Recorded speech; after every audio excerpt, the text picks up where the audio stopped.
طبعا النهارده هنتكلم عن النادي الاهلي المصري ونادي ست. النادي الاهلي المصري ونادي ست.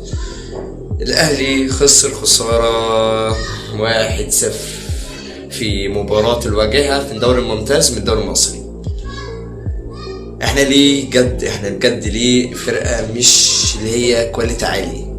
احنا عندنا ناس اصلا كواليتي بيرفكت، ولازم يعني نطور من ضمن اللعيبة، ولازم نطور اكتر من كده ان شاء الله.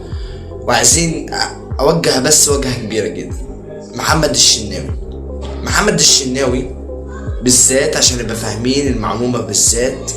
محمد الشناوي احنا عايزين نتدرب ويلعب الماتشات كلها ان شاء الله، ومش عايزينه اكتر من كده ان النادي الاهلي المصري يكسب كل المباريات. معكم قناة عمر الاهلي من السوشيال ميديا، اتصال اجتماعي، سبسكرايب. كل سنة وانتم طيبين.